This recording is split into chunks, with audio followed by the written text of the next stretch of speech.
Aaron Spencer, thank you for joining us. Well, thank you, Danielle. Let's get right into it. Why are you running for sheriff? Well, when November started coming around, I saw that there was a need in our community that needed to be filled. I saw that nobody else was announcing their candidacy to run for Lonoke County Sheriff, and I knew that myself and many other people in my community didn't want the same thing that we have right now. What is the thing that you have right now?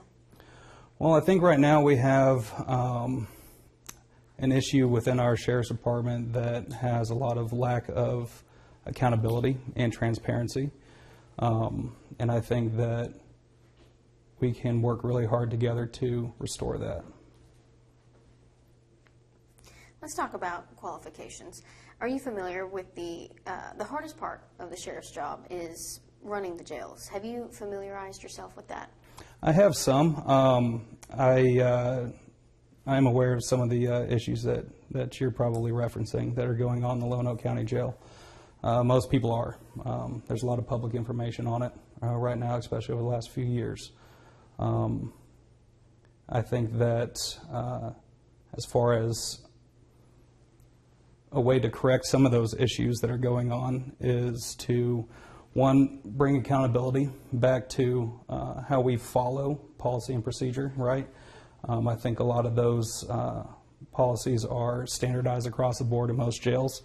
However, it's the implementation of them and holding your officers accountable to them that would help set some safeguards in how the inmates are treated in those facilities. Over the years, there's been a lot of allegations, sexual abuse allegations, complaints of abuse, jailers terminated for inappropriate behavior, some of which have resulted in many lawsuits for Lonoke County. Based off of all that, if you were to get elected, what would you change? Well, I think we'd have to look at some of the leadership roles, right? I think that as far as the jail goes, maybe having a new jail administrator that is a little more trained or maybe a better expert in how to run that facility appropriately.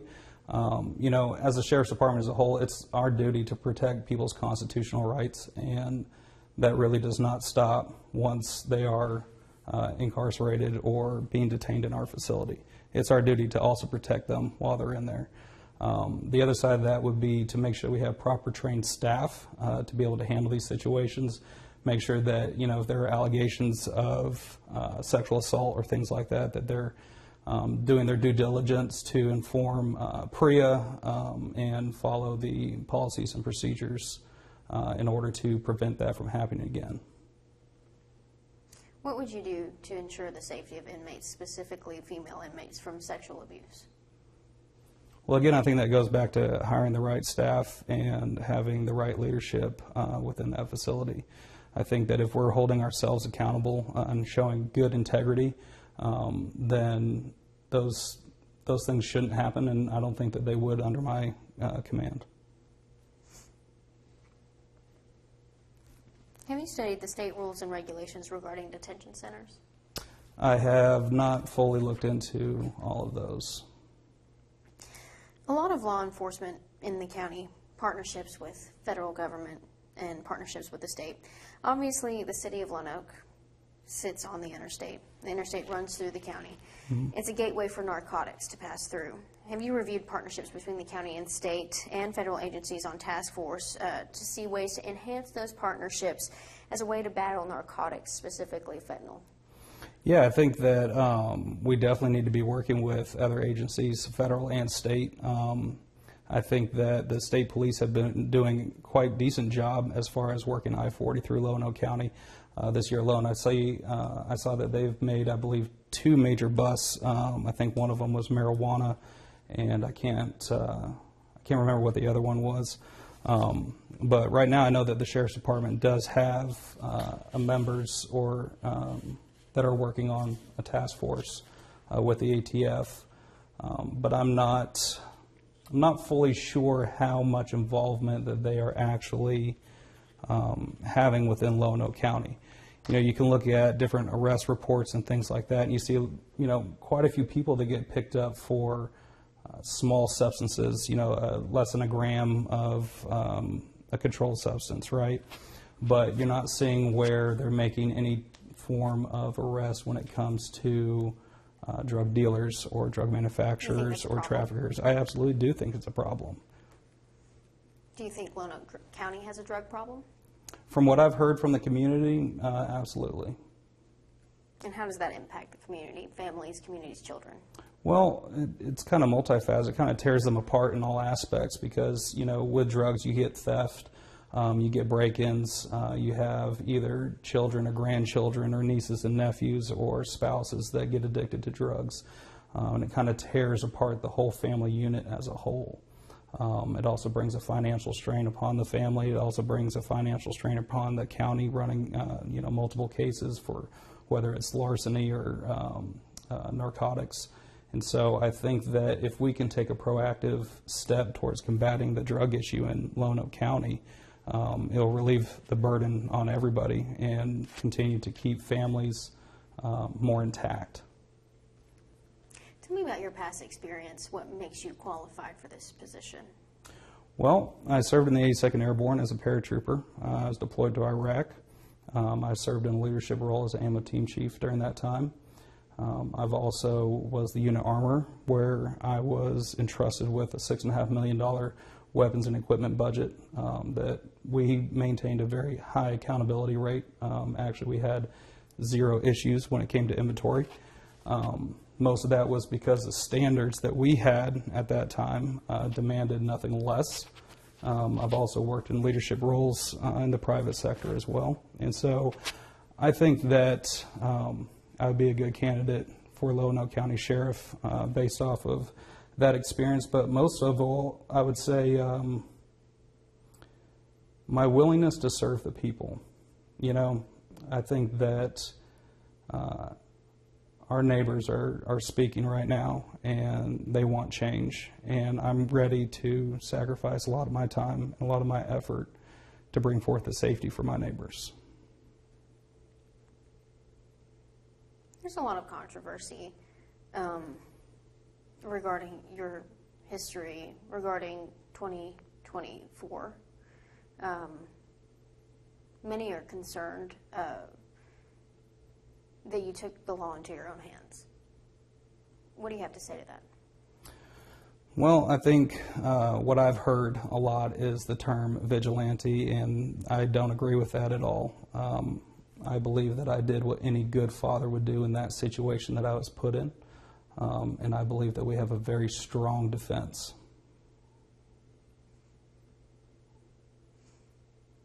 How would you prevent a situation like that from happening in Lonoke County again? Well, one of the things I announced the other day would be that I would like to implement what I'm calling the SAFE unit. That stands for Sexual Assault and Family Endangerment.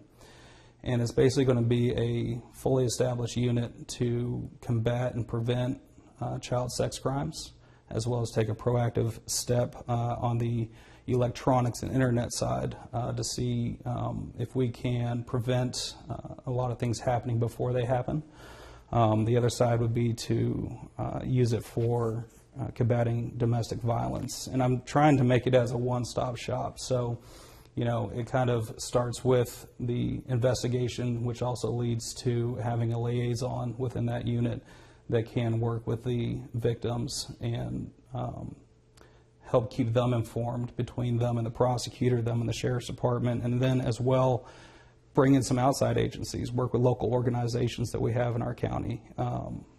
I think that if we can also help them combat the aftercare aspect of what happens when you go through one of these traumatic events, I think it'll have a very high impact on the victim's recovery process. So the one-stop shop includes access to and information for possibly therapy? Absolutely. That wouldn't be provided inside the sheriff's department, but that would be with our local organizations outside the sheriff's department. Let's say, for example, that there is a predator. What are correctional steps for that person? As in? How do they correct their behavior? Do they stay in jail for the rest of their life? Do Well, they I stay in think jail 20 years? Does 20 years define correction? And You just come out? Well, I think that's more of a legislative question, but what I will say on that is that there have been many studies done, and the statistics show that most of the time predators, as far as of the sexual nature, they don't reform. And so what harm does that potentially put the victim in? It puts them in a lot of harm. I mean, if we are reintroducing sexual predators back into the local populace, I think that whatever their victim type, that individual is at risk. Specifically related to situations that you've been a part of, bailing out gives the victim open space to be victimized again, because the predator can just bail out if there's no room in our county jails, which is problem number one. So if there's no room in county jails, means there's a problem in that county. Well, I wouldn't say that there's no room in county jails. There is room in county jails. They're not. It's not over capacity right now. There's available beds. However, everybody has the right now under law to bond, and so I think the real question would be is how do we advocate for people in our community and to legislation to get those bonds possibly increased for violent offenders. How do we, as the Sheriff's Department, how do we go about doing proper investigations so that the prosecutor has all the evidence on hand in order to get a good conviction or to make the court aware of what the risks are if these individuals are released on bond. So I think from the sheriff's standpoint, my job would be to advocate, right? I don't get to set bond and I don't get to set the charges, but I can ensure that a good thorough investigation is done. I can ensure that the community is aware of who these individuals are, and I can inform the courts of what we have discovered that would create a more risk if they were allowed back out. I think the other thing is that we really need to start using the tools that we do have at hand. I think that electronic monitoring of cell phones or computers, if you are charged with a violent offense, is probably a really good idea. Some form of ankle tether is probably a really good idea, right? We already have these tools. I'm not sure why we're not using them. You obviously speak from experience. When you were going through your own experience, what did you wish you had that you didn't? Well, including support. I would say I wish I was a little more informed of the process of how things worked in my own county. I think everybody watches movies and has an idea, right, of what our system does for us and how big and great and powerful it is and how they're, infallible all the time and just running around and protecting people. But, in all reality, that's not the case. Here in Lonoke County, we saw that there was systematic failures across the board, whether it's low bond, whether it's no electronic monitoring, whether it's bad investigations, whether it's lazy police work. There's multiple things where the ball got dropped.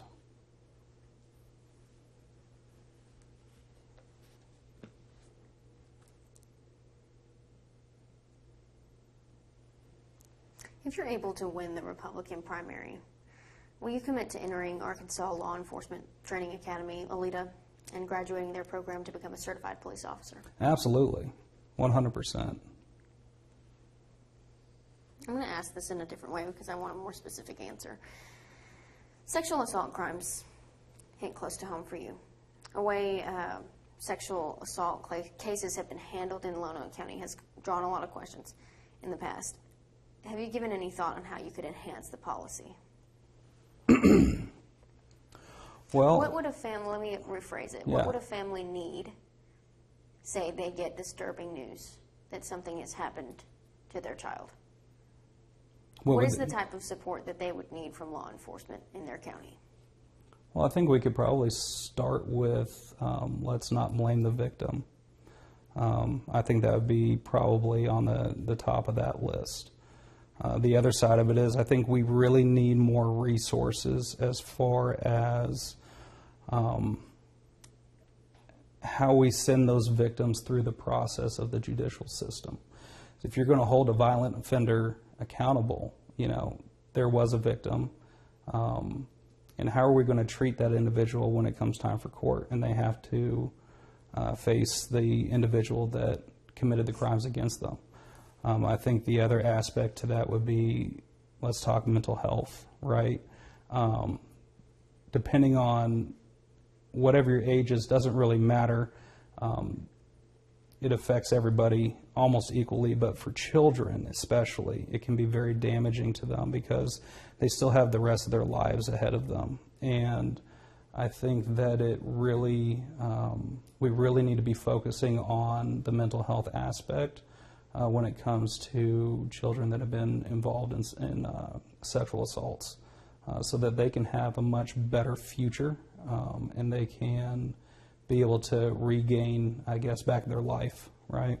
Because it's been taken from them at that point. Let's go back to the low bond question. If a predator bails out, low bond, and let's say the situation isn't taken completely seriously, but the victim is underage. Predators can often go back to their victim multiple times until either that victim gets upset, turns them in, admits to everything, and then the situation becomes a little bit more dire because they go from being a victim to potentially a target. So what can we do with bond on that? I think that we need to advocate with legislation to get them to change it. I mean, I think when we're looking at violent offenses, especially towards children, we need to be just as violent and proactive when it comes to setting the law and holding them accountable. So we need higher bonds, right? We need, and I think we need more accountability within our court system. We need to stop letting these guys out on bond that is literally, for instance, in Lonoke County, a lot of these individuals are getting released on a $50,000 or $30,000 bond, cash or a surety. That means for the price of a lawnmower, you can get out of jail after committing a sexual crime against a child. I think that's absolutely ridiculous. And I think that we need our elected officials to step forward and change that. Victims sometimes become targets. They do. If the predator is released and they might have some idea that, oh, the victim might turn me in. The victim will be able, in a lineup, be like, that's him. Or her. Or this is what they did to me. What if the victim doesn't get that chance to speak? I'm not sure if I understand the question. What if the victim's targeted? After, so if someone commits the offense, gets arrested and gets re-released, and the victim's then retargeted by them? I mean... And let's say that that's the end of the line for the victim. As in, they kill the victim or something along those lines?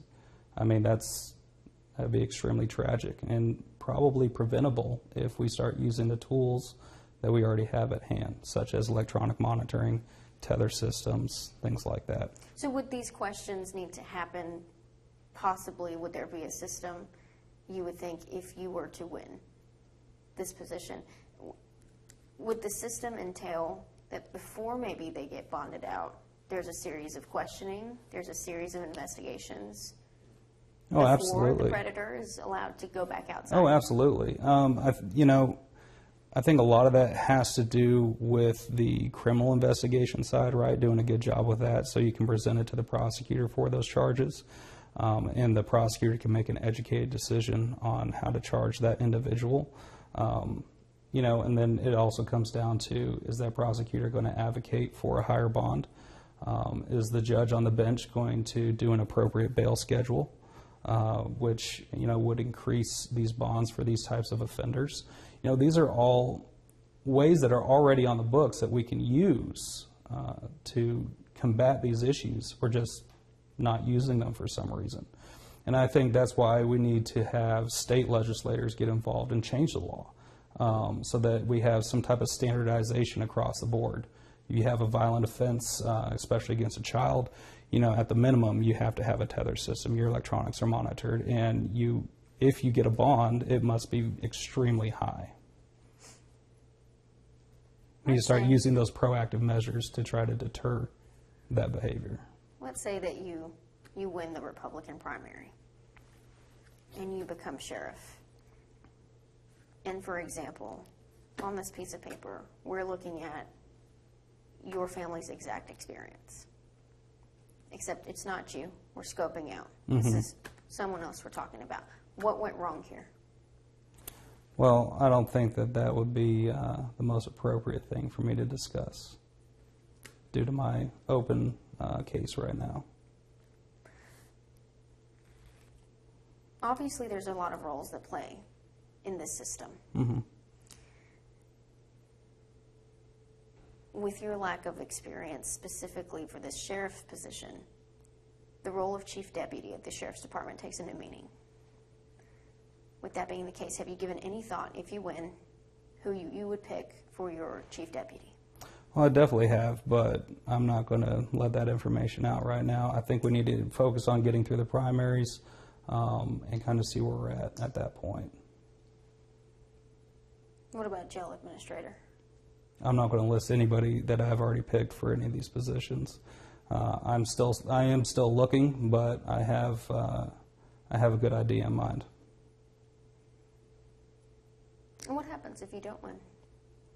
Well, then I guess I'll go back to hatching out turkeys and continue to advocate for my fellow neighbors in Lonoke County. I mean, I think even if I don't get elected as sheriff, we see the problems here. We know the problems here. And there's no reason that we can't still continue to work together as a community to advocate to fix these problems. What if nothing changes? As in nothing changes in the community? What if the same leadership stays? Well, I would say that would be very tragic for our community. Do you think there's potential for things to get worse? I'm not a fortune teller, so I don't know. But I would say the rate we're going, I'd say that it would continue to put our families at risk. If you could pick one issue with the sheriff's department right now, what's the top issue?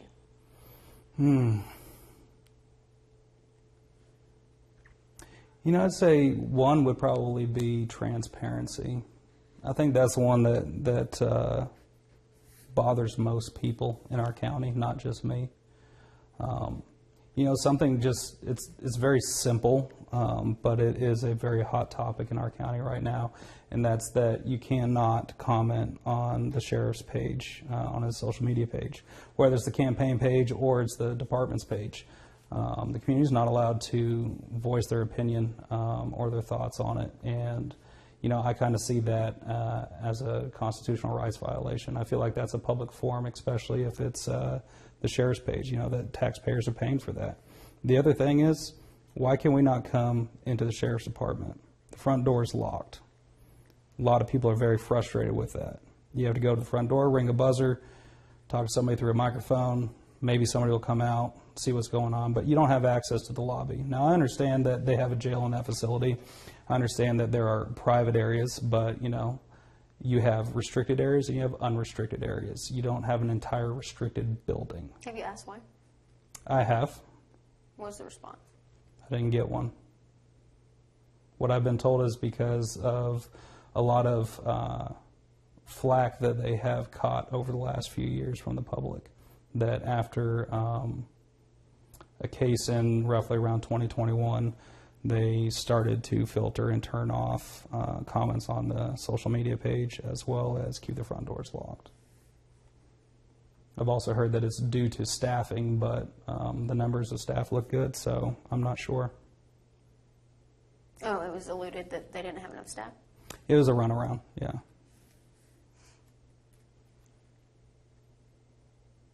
Does that transparency include responding to FOIA requests in a timely manner? Oh, absolutely. It surely does. It surely does. Do you know the timing of that? What it's sitting at right now, I bet it's pretty high. I bet it's long enough for you to want to resend another FOIA request thinking they lost your first one. Your second issue. So transparency would be your first.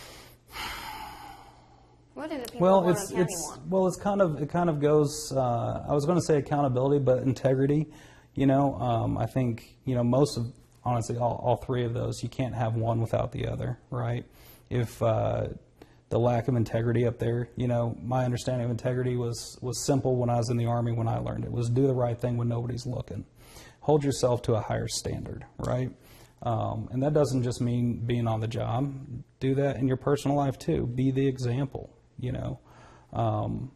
And so I think that there's a lot of lack of integrity when it comes to actually the second part, accountability, holding one another accountable and holding themselves accountable for their actions. How do you rebuild that trust with the public?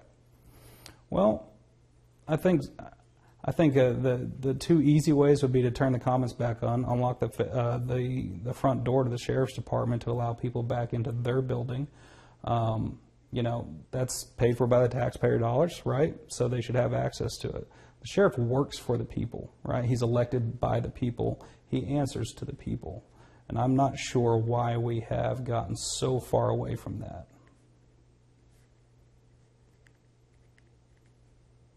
If I were to go up there right now, the door would be locked. As long as you're not airing this live right now, then yeah, probably. It's locked at all times of day. Mm-hmm. Yep, there's a little breezeway that you can step into that's, 6 by 6 foot, something like that. And then there's a buzzer. And so let's say you have a private matter. Are you talking through that buzzer? Yes. Okay. What if you're in danger? I was going to just say that. If you're being chased by some serial killer chasing with a knife or whatever the case may be, maybe a domestic violence situation where you're running to the sheriff's department for help. What are you going to do? Stand out front, get assaulted, get killed, waiting, hoping somebody from their clerk's office in there that comes up and opens the door maybe, I want you to give me a really thorough answer of what the process would be. There's a call, someone underage, victim, predator. What's the process that the SAFE program would follow? Well, if the call came in as that there was a child that was harmed, it would be a member of the SAFE program, one of the deputies working in that unit that would respond to it. And these people are specifically trained? Yes, these people will be specifically trained to deal with domestic battery, domestic violence, child sex crimes, grooming, child pornography, all of these things that are harming our community right now when it comes to predators in our area, right? But I think that the individuals will be the ones to respond to those calls instead of just a normal deputy, because we are dealing with a victim, and especially when it's a child, they're very volatile, and it's our job to protect them. And so I don't think that putting them in more of a traumatic experience by having your run-of-your-mill patrolman show up to deal with those cases and then pass them off to the next person and pass it off to the next person. That's how I think things get lost. We don't show much humanity during that process. And so I think having specialized trained deputies within the SAFE unit to deal specifically with those cases will overall, at the end of the day, have a much larger impact on the victims and their recovery. Okay, you just spoke on humanity with these cases. Mm-hmm. And not blaming the victim. Mm-hmm. Okay. The victim is a puzzle piece in this entire puzzle. Yeah. What about the aftermath for the victim? I know you said the SAFE program will have different services that they can probably refer the victim to. Is there going to be a follow-up with the victim? Is there going to be a post-interview, hey, how's it going? Oh, Have you had absolutely. contact Absolutely. with this So person? a member of the SAFE unit will be a liaison or a coordinator. And what they will be, their primary focus is going to be on the victims of those crimes. They're going to be there from start to finish. They're going to do a minimum 24-hour follow-up after the crime has been committed when we have started our investigation, right? They will be advocating and working with the prosecutor's office as well to keep the victims in the loop of what's happening with their case. Because I noticed specifically with our family and many others that there are big windows in time between things happening and information coming back to you. And I think one of the most damaging things when it comes to being a victim of those crimes is waiting, right? Not knowing what's happening, not knowing if the police are out there doing their job, if the judicial system is holding these people accountable, if they're investigating, if they've made their arrests, or, all these things. And so, when is court? When are they going to be getting bond? If they get bond, are they released? And when have they been released? What are their conditions, right? What are the dangers now that they pose back into the community? Are they a danger to me as a victim because they have been released, or are there safeguards put in place, that I know that they won't come around me anymore, right? And so I think all of those are the questions that victims ask themselves after these crimes. And so we will have a specific person that spearheads that portion between the victim and the prosecutor and the sheriff's department, and then links them in with our outside agencies for mental health work, whether it's therapy. We have an organization in Lonoke County called Safe Haven.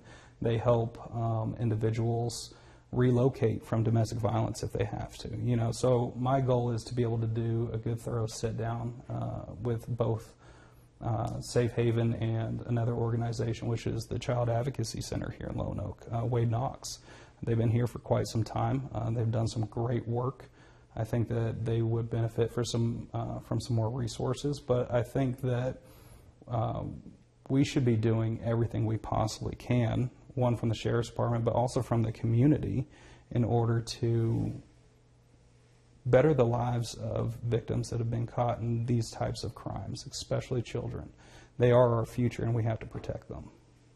Okay, you said a deputy would be assigned to the case start to finish. What's considered finished? Well, I would say finished would be the legal process side. Whether you get a conviction,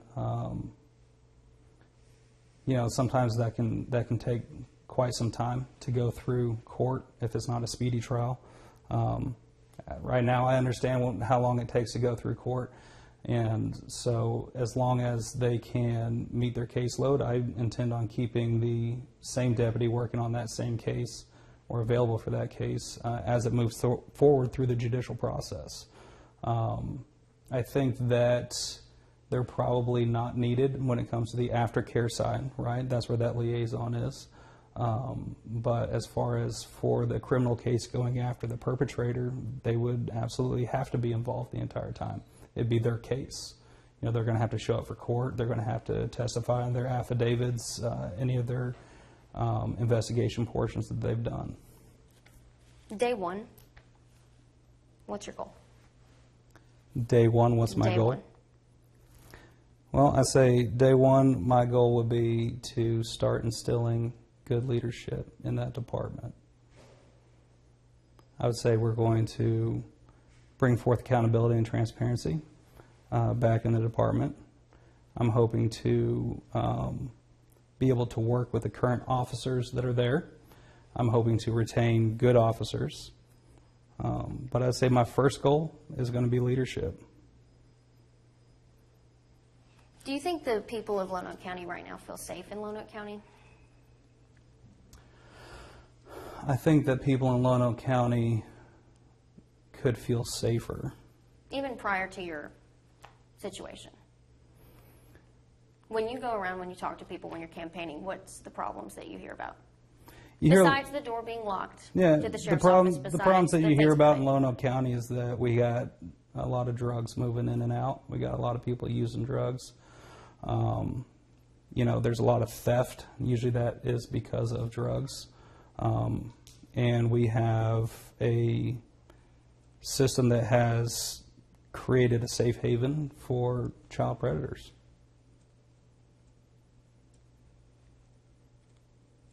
Can you be specific about the safe haven for child predators?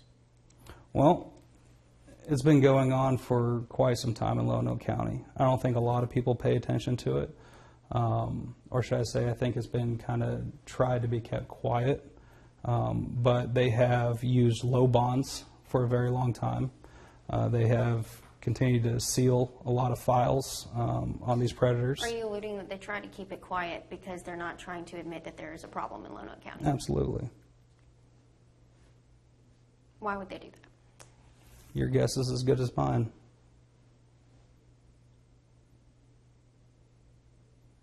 All I could do is assume at this point. But that's not what I'm trying to do. I'm here for facts. And that is something that I'll definitely be addressing when I become sheriff.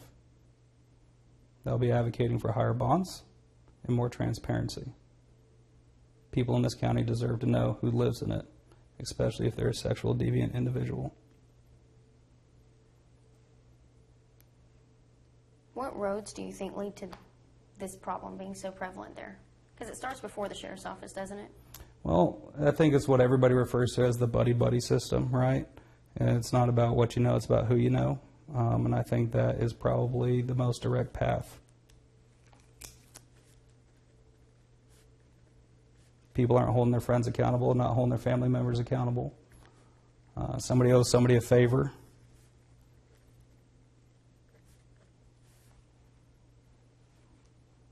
And you think that's happening right now, or you know that's happening right now? I would definitely say that's probably happening right now. From everything that I've seen, I think a lot of other people in our community see it as well. Again, when you go around and you're campaigning and you're talking to people, they want transparency, they want honesty, they want rules and regulations put in place. What else does Lonoke County need? I think we need a leader in the sheriff's department that cares about his community, that is willing to do whatever it takes to make sure that his community is safe and know that neighbors are taking care of neighbors. You know, I'm not a politician. I am literally just a neighbor to these people.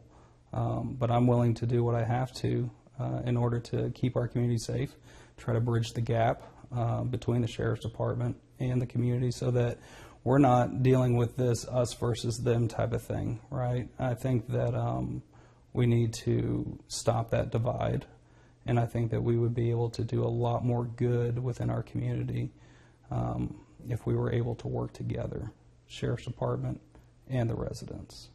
How long have you lived in Lonoke County? I first moved to Lonoke County in 2012. So about 14 years or so now. Took a couple of years down into Florida, and then came back to take care of my father-in-law. Okay, you have family and friends in Lonoke County? Oh yeah, absolutely. How This close is our would you home. say? How close would you say everybody is in Lonoke County? Like on a personal basis or physically, because it's a rather large county. On a personal basis, sometimes it feels like everybody knows everybody. I think everybody just knows each other's business, you know. But there is, the vast majority has grown up here, has lived here since childhood, has family in the county, you know.